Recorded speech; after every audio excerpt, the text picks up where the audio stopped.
সময়ের আগেই চোট সারিয়ে মাঠে ফিরতে পারেন ধোনি। চেন্নাইয়ের নতুন ভিডিও ঘিরে শুরু জল্পনা।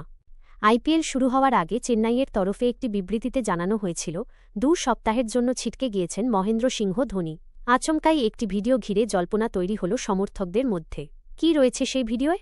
আইপিএল শুরু হওয়ার আগে চেন্নাইয়ের তরফে একটি বিবৃতিতে জানানো হয়েছিল 2 সপ্তাহের জন্য ছিটকে গিয়েছেন মহেন্দ্র সিংহ ধোনি। আচমকাই একটি ভিডিও ঘিরে জল্পনা তৈরি হল সমর্থকদের মধ্যে। ভিডিওয় ধোনিকে অনুশীলন করতে দেখা গিয়েছে।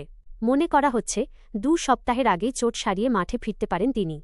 ধোনি পায়ের পেশিতে চোট পেয়েছেন, তবে বুধবার ভিডিওয় তাকে কিটব্যাগ টেনে অনুশীলনে নামতে দেখা গিয়েছে। পাশে একজন সাপোর্ট স্টাফকেও টেনে নিয়ে গল্প জুড়ে দেন তিনি। পরে আরও একটি ভিডিও প্রকাশ্যে আসে, সেখানে ধোনিকে নেটে স্বচ্ছন্দে ব্যাট করতে দেখা গিয়েছে। কভার মিড অনের উপর দিয়ে শট খেলেছেন তিনি। কোনো রকম অস্বস্তিতে দেখায়নি ধোনিকে। বড় শট খেলার বদলে তিনি সাধারণ জিনিস নিখুঁত করার দিকে নজর দিয়েছেন। ধোনির প্রত্যাবর্তন নিয়ে এখনও চেন্নাইয়ের তরফে কোনো বিবৃতি দেওয়া হয়নি।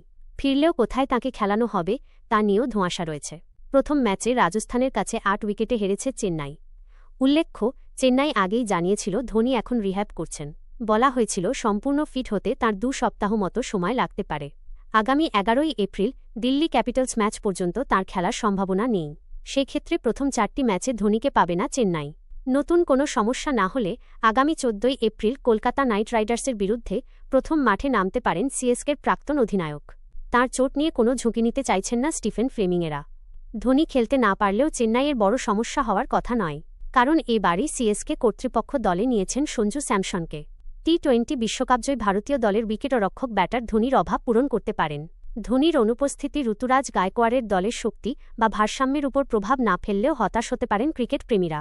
মূলত ধোনির জন্যই সারা দেশে সিএসকের জনপ্রিয়তা।